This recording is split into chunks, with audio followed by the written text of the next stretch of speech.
Matric pass लड़की ने अगर 1.5 लाख रुपए का परफ्यूम लगाया और 6 लाख रुपए का आईफोन उठाया और उसने वर्दा के और बड़े बड़े ब्रांड्स के कपड़े पहने और वो बड़ी बड़ी गाड़ियों में उतरे और बैठे और उसके बाद वो अपनी मेंटेनेंस यानी कि अपनी डेंटिंग पेंटिंग बड़े बड़े सैलून से कराती हो, तो बात समझ में आती है कि आखिर चक्कर क्या है। अस्सलाम वालेकुम ख़वातीन हज़रात, मैं हूं आपका मेज़बान सुमैर। तो आज के नए प्रोग्राम में हम आपको खुशामदीद कहते हैं। दोस्तों, आज हम एक ऐसे ड्रामे के बारे में बात करने जा रहे हैं जिसकी हीरोइन 35 साल की उम्र में अभी first year second year clear करके अपने माँ बाप को खुशखबरी सुनाती है। और उसको देखने के बाद मुझे यूँ लगा कि यार ये कहीं पुराना दौर तो नहीं आ गया जब मोहम्मद अली और नदीम साहब जो है वो 35-40 नहीं बल्कि 50 साल की उम्र में भागते हुए आते थे और कहते थे, माँ मैंने मैट्रिक पास कर लिया है, 200 रुपए दे और 50 रुपए कट ओवर एक्टिंग। और भाई वो लड़की दिखाई है जिसके आसपास जिंदगी के हसीन तरीन खूबसूरत लड़के मौजूद होते हैं, लेकिन वो एक बुड्ढे की तलाश में होती है। वो बुड्ढा जो जल्दी से मुझसे शादी कर ले, जल्दी से मर जाए और मुझे अपनी जायदाद दे जाए। ये वो गोल्ड डिगर टाइप की औरतें होती हैं जिनके आसपास अपने हसीन तरीन कजन होते हैं जो सारी जिंदगी इनके घर के काम करते रहते, कभी पर्दे लगाते, कभी आटा गूंथते, कभी बर्तन धोते, कभी इसके जूते पॉलिश कर देते। कहते हैं नहीं, तुमसे मोहब्बत करता हूँ, तुमसे सच्ची मोहब्बत करता हूँ। लेकिन ये उनको कहती रहती है, अम्मी नहीं मानती ना, क्या करूं, अभी तुम्हारा काम नहीं है। अम्मी उस बुड्ढे के लिए मान लेती हैं जिसके हाथ में कुंडी होती है। भाई अगर उस बुड्ढे के हाथ से जायदाद दौलत पैसा शसा सब कुछ निकाल दो ना, तो आखिर में पता क्या बचता है क्योंकि उसकी अपनी बीवी कह रही होती है अब हमारे 1 से 2 बच्चे होने वाले हैं। बुढ़ा आगे से खुशी से कहता है वाकई सच्ची? तो कहती है शर्म करो, जवानी में दूसरा नहीं हुआ, बुढ़ापे में दूसरा कैसे करोगे? अब जहां पर अपनी बीवी को पता हो कि एक से दूसरा बच्चा नहीं हो सकता, वहां पर इस तरह की हसीन तरीन खूबसूरत लड़कियां जाकर उसको कहती हैं कि मेरे लिए तुम सब कुछ हो। हरीम फारूक का जिस तरह का किरदार दिखाया गया, इस तरह के किरदार हमारे आजकल हर जगह पर मौजूद हैं और हर जगह पर सोशल मीडिया पर यही बात होती रहती है कि शादीशुदा मर्दों पर क्यों आखिर लड़कियां मरती हैं, क्यों बुड्ढों पर, क्यों 4-4 5-5 बच्चों के बाप पर हसीन 4-4 5-5 लड़कियां लाइनें मारती रहती है। ये हसीन तरीन लड़कियां मेकअप की दुकान उस बुड्ढे को जिसे पूरा मोहल्ला अंकल चाचा मामा ताया के नाम से पुकारता है, उसको इस तरह बुला रही होती है, अमजद बात सुनना प्लीज। उस बेचारे के लिए जिंदगी में इससे बढ़कर और क्या होगा। वो लड़की जो उसे शायद ताया चाचा भी नहीं दादा के नाम से पुकारे, वो उसे कह रही होती है, नुमान बात सुनना। हाय क्या गुजरती होगी। भाई ड्रामा सीरियल बिस्मिल में भी कोई ऐसी कहानी चल रही है। नुमान एजाज उम्र के ऐसे हिस्से में पहुंच चुका है और उनके साथ हसीन तरीन और खूबसूरत सी बीवी दिखाई जाती है जिनका नाम है सवेरा नदीम। इन दोनों की जोड़ी बड़ी कमाल की होती है और जिंदगी बड़ी पुरसुकून गुजरी होती है। बंदा होता बड़ा अमीर है, लैंडलॉर्ड होता है और साथ साथ शरीफ भी होता है। और ऐसा ही तो गोल्ड डिगर लड़कियों को बंदा चाहिए होता है, मासूम भी हो, शरीफ भी हो, पैसे वाला भी हो और उसका एक ही बच्चा हो, ज्यादा खापी ना हो, ताकि एक को मुकाओ दूसरे पे डोरा डालो और दौलत सारी अंदर कर जाओ और को मैं तो अभी बच्ची हूं, किधर को लूं। बड़ा हरामी हो बेटा। ये वो लड़कियां होती हैं जो मोहल्ले के हसीन तरीन लड़के के 70 पर सारी जिंदगी फिरती रहती है और उससे काम निकलवाती रहती है और कहती रहती है, देखो मेरे अच्छे दोस्त नहीं हो, मुझे बाजी के घर छोड़ाओगे, मुझे कॉलेज छोड़ाओगे। और वो गरीब बेचारा कभी अब्बा के सिगरेटों में से पैसे टुकता है, कभी बिजली के बिल खा जाता है पेट्रोल डलवा कर, आखिर में इसको कहती है देखो मेरे अच्छे भाई नहीं हो, और 4 बच्चे लेकर आ रही होती है और कहती है वो देखो मामू। वो बेचारा तो जीते जी कब्र में दफन हो जाता है और सोचता है कि सारी जिंदगी मैंने तेरे लिए पता नहीं किस किस के पैसे टुके हैं और पेट्रोल डलवाया, तुझे कभी यहाँ लेकर गया हूँ, कभी वहां लेकर गया हूँ, और आप बच्चों को लेकर आकर कहती है वो मामू।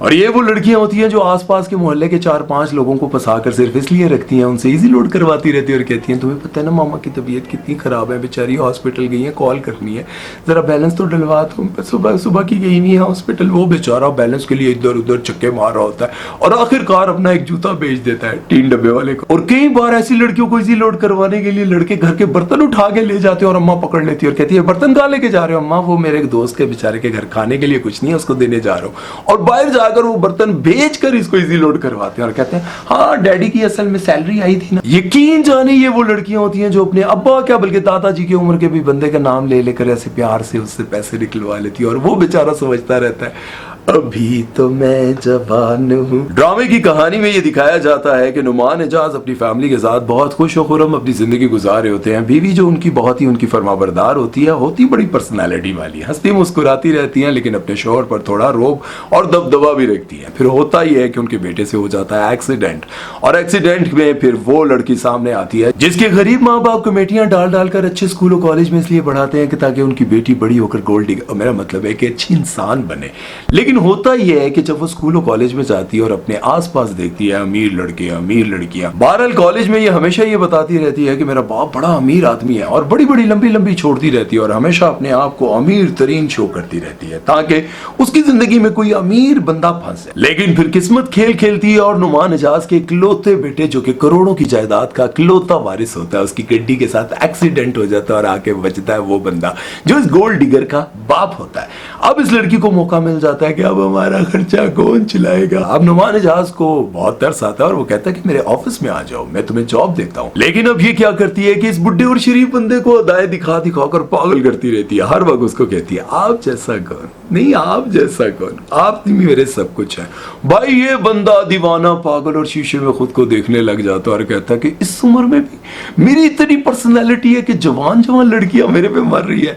हाँ भाई ऐसा होता है कि जब आप पैसे वाले होते हैं, मालदार होते हैं और अपनी जिंदगी शराफत में गुजार रहे होते हैं और फिर आपको एक सेक्रेटरी मिल जाती है जो कि फुल टाइम पप्पू होती है और वो आपको लाइनें मारती है, तो आपके अंदर ये बात आती है क्या मैंने अपनी सारी जिंदगी कैसे गुजार दी। मजीद आगे बढ़ने से पहले आप लोगों को बताता चलूं कि जैसा कि आप सभी जानते हैं कि पाकिस्तान में बेरोजगारी कितनी ज्यादा बढ़ चुकी है और अगर आप घर बैठे आराम से 3-4 हज़ार रुपए कमाना चाहते हैं तो आपको एक अर्निंग ऐप के बारे में बताने जा रहा हूं जिसका नाम है K1 अर्निंग ऐप।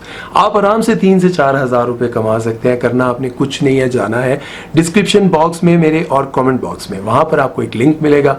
जैसे ही आप उसको ज्वाइन करेंगे उस लिंक पर क्लिक करके तो ज्वाइनिंग बोनस आपको मिल जाएगा और डेली अगर आप उस चेक इन करते हैं यानी कि उसको ओपन करते हैं तब भी आपको बोनस मिलेगा और उसके बाद डाउनलोड करने पर भी आपको बोनस मिलेगा। और अगर मजीद आप पैसे कमाना चाहते हैं तो उसी को आप अपने व्हाट्सएप, फेसबुक हर जगह पर शेयर करेंगे और उस शेयरिंग से जो भी उसको ज्वाइन करेगा तो पैसे आपके अकाउंट में पहुंच जाएंगे और पैसे निकलवाने का कोई मसला ही नहीं है। फौरन उसी वक्त इजी पैसा जैज कैश से आप अपना हिस्सा ट्रांसफर कर सकते हैं और इस तरह से आप घर बैठे हुए 3 से 4 हज़ार डेली का कमा सकते हैं। तो देर किस बात की, जाए और ज्वाइन करें। भाई फिर ये नुमान एजाज को फंसा लेती है और नुमान एजाज को एहसास दिलाती है कि मैं आपसे बहुत मोहब्बत करती हूँ। मैं आपको बताता चलूं कि पाकिस्तान में तकरीबन 1 करोड़ ऐसी लड़कियां हैं जो सिर्फ 35-40 साल की उम्र तक इसलिए पहुंच चुकी हैं, उनकी शादियां इसलिए नहीं हुई क्योंकि वो सारी जिंदगी यही सोचती रही कि मैं अपने पैरों पर खड़ी हो जाऊं, या फिर उनको रिश्ते आते थे क्योंकि वो हसीन थी, ज्यादा पढ़ी लिखी थी और सोचती रहती थी कि नहीं ए काला है, ए फिन्ना है, एदी नक बैठी है, नहीं है गंजा है, ए गिट्टा है। अब वो सोचती हैं कि कोई शाहरुख खान जैसा मेरा मतलब है कि कोई हसीन तरीन जवान सा लड़का मिल जाए जिसके 6 पैक्स डोले शोले। लेकिन जाहिर है अब उनकी 40 साल उम्र हो गई है तो उनको अपने बराबर या फिर अपने से थोड़ा ऊपर वाला मिलेगा। अब जब हरीम फारूक की नुमान एजाज के साथ ऑफिस में जरा सेटिंग होने लगती है तो ये हमेशा उसको ये एहसास दिलाती है, क्योंकि नुमान एजाज अपनी बीवी से थोड़े थोड़े डरते हैं और उसको एहसास दिलाती है कि मुझे वो मर्द अच्छे लगते हैं जो अपनी बीवियों पर रोब रखते हो, उनको अपने अंडर में रखते हो। मुझे ऐसे मर्द अच्छे नहीं लगते जो बीवियों से डरते हो और मुझे रोबदार शख्स अच्छा लगता है। अब उसको एहसास होने लगता है कि मैंने तो अपनी बीवी को सारी जिंदगी अपने पर रोब झाड़ने दिया, उसको गुस्सा करने दिया, मतलब ये उन दोनों के दरमियान में तीली लगाकर खुद को बीच में एडजस्ट करना चाहती है। और बाद में क्या करेगी? नुमान एजाज खुंडी मांगते रहेंगे, अपनी ऐनक मांगते रहेंगे, लेकिन ये कहेंगी ढूंढ ले यहाँ पे। अब जब इस उम्र का बंदा किसी खूबसूरत लड़की के इश्क में पागल होने लगता है तो वो उससे खा पी कर उसको कंगला कर कर उसको बेकार करके आखिर में उसको बताती है कि तुम शादी के काबिल नहीं हो, तुम्हें हकीम की जरूरत है। उसको इस तरह के ताने देने लगती है कि वो कहता है खुदा दा वास्ते मल्लेज किसी या ना दसी, मेरे रिश्तेदारों को ना बताना। अब वो बंदा शर्मिंदा होने लगता है। अब वो अपनी इज्जत बचाने के लिए ऐसी औरतों को पैसे भी देता रहता है और अपनी जायदाद भी लुटाता रहता है और फिर उनकी हर तरह की हरकतों को बर्दाश्त भी करता रहता है। लेकिन सोशल मीडिया पर आजकल एक ही सवाल उठाया जाता है कि ये शादीशुदा मर्द दूसरों लड़कियों पर क्यों नजर रखते हैं।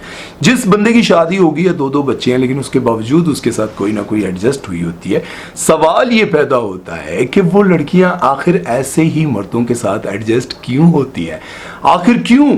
बहुत सारे ऐसे बिजनेसमैन मैंने देखे हैं जिन्होंने अलग से फ्लैट रखे हुए, अलग से घर रखे हुए और उसके अंदर अपनी एक एडजस्ट की हुई गर्लफ्रेंड वो भी रखी हुई है।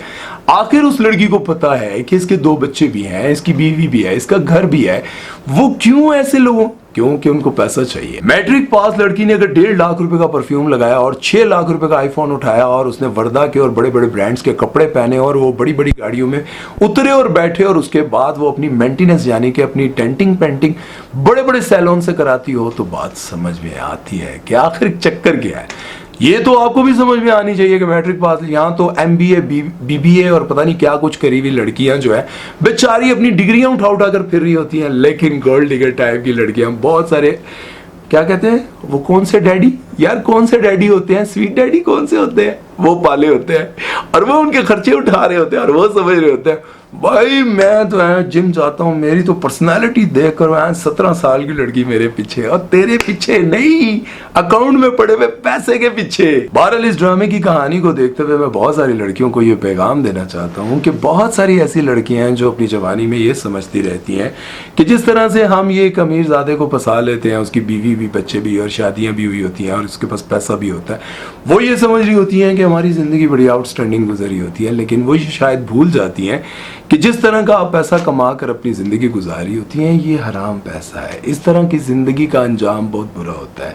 मतलब अभी आप जवान हैं, अभी एक आपसे नाराज़ होगा, दूसरा कोई प्रॉपर्टी डीलर, कोई अमीर ज़्यादा, कोई बिजनेसमैन आप सेट कर लेंगी और आप अपनी ज़िंदगी गुजारने लग जाएंगी।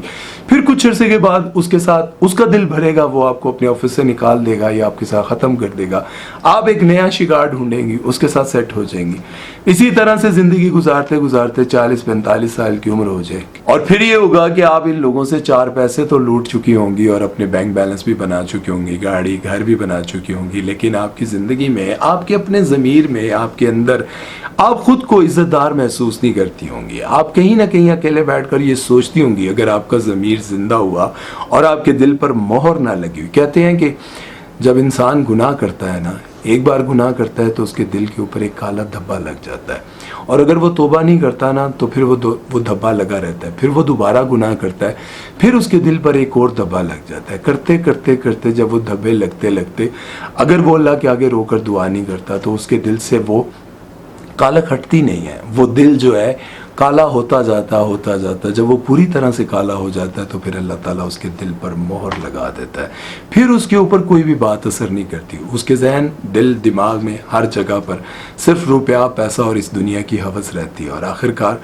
एक वक्त ऐसा आता है कि जब दुनिया का हर शख्स उससे दूर हो जाता है, वो अकेला और तन्हा रह जाता है, वो उसी अपनी जायदाद से खुद ही खेलता है, ना बच्चे होते हैं, ना उसका कोई रिश्तेदार रहता है, क्योंकि इन कामों की वजह से माँ बाप, बहन भाई सभी तो गैरत के नाम पर किसी को मारते नहीं है ना, कुछ लोग चुप करके साइड पे भी हो जाते हैं और आखिरकार क्या करते हैं, उससे ताल्लुक ख़त्म कर देते हैं।